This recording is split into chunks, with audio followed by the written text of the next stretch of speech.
आचार्य चाणक्य इतिहास का एक ऐसा नाम है जिन्हें हर कोई चाणक्य नीति की वजह से जानता और पहचानता है।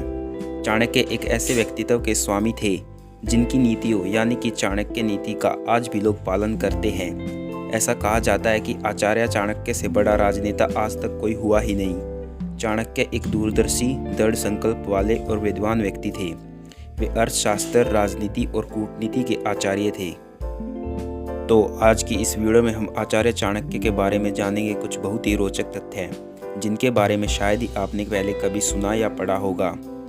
ये वीडियो बहुत ही इंटरेस्टिंग होने वाली है, तो इसे बिना स्किप किए लास्ट तक ज़रूर देखिए। So hello guys, welcome to our channel free fact में मैं तरुण आपका स्वागत करता हूँ। अगर आप हमारे चैनल पर नए हैं तो चैनल को सब्सक्राइब कर दें और बेल वाले आइकन को भी प्रेस कर दें ऐसी और भी अमेजिंग वीडियोस पाने के लिए। तो बिना किसी देरी के वीडियो शुरू करते हैं।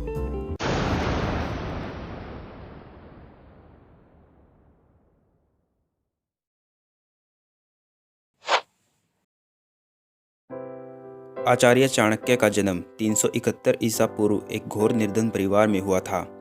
इनके पिता का नाम चाणक्य था, यहीं से उनका नाम चाणक्य पड़ा। तो वहीं इनका गोत्र कौटिल्य था, जिसके कारण इनका दूसरा नाम कौटिल्य पड़ा।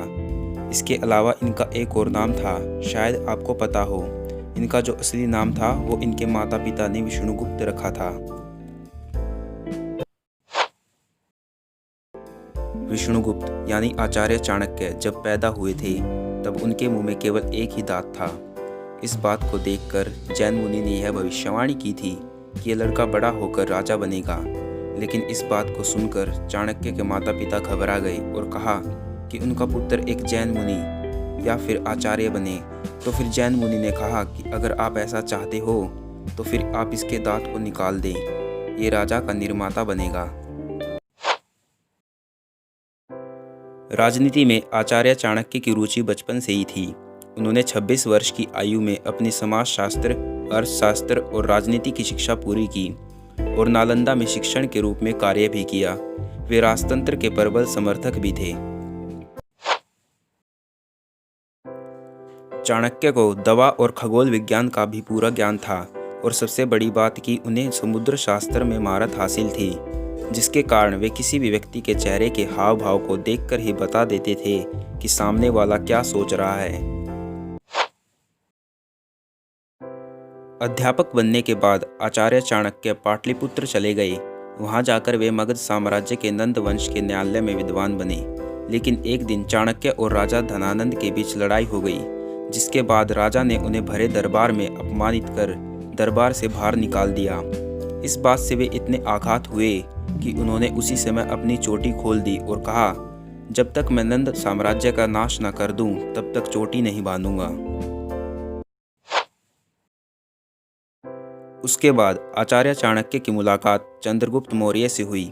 उस समय चंद्रगुप्त मौर्य की आयु 12 या 13 वर्ष की रही होगी। चाणक्य ने उन्हें कम उम्र में ही शासन और समाज कल्याण करने का पाठ पढ़ाया। आगे चलकर चंद्रगुप्त मौर्य ने नंद साम्राज्य का विनाश करके मौर्य साम्राज्य स्थापित किया और यही चाणक्य के अपमान का बदला भी पूरा हो गया। और इस तरह चंद्रगुप्त मौर्य मौर्य साम्राज्य के पहले शासक बने। चाणक्य की नीतियों की वजह से ही मौर्य साम्राज्य भारत का सबसे बड़ा साम्राज्य बन पाया।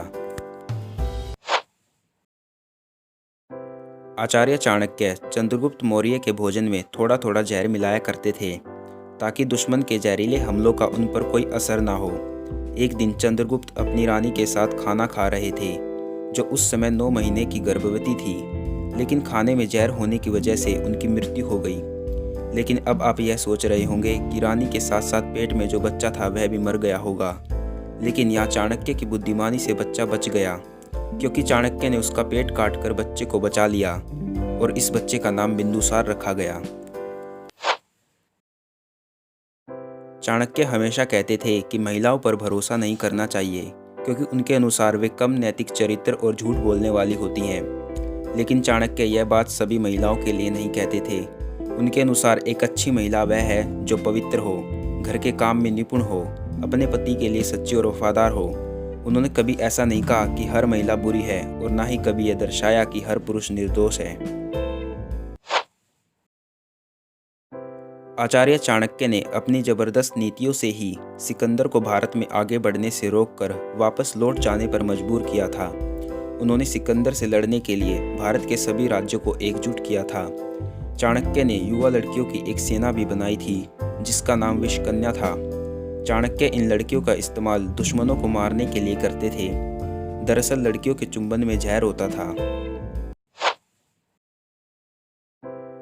चाणक्य ऐसे पहले विचारक थे जिन्होंने यह कहा कि राज्य अपना संविधान खुद बनाए। 2300 वर्ष पहले संविधान के ये पहले विचारक थे। अमेजिंग बात यह है कि तब तक किसी ने इसकी कल्पना भी नहीं की थी। उम्मीद करता हूँ कि यह वीडियो आपको पसंद आई होगी, तो इस वीडियो को लाइक, शेयर, कमेंट करें और चैनल को सब्सक्राइब करना ना भूलें।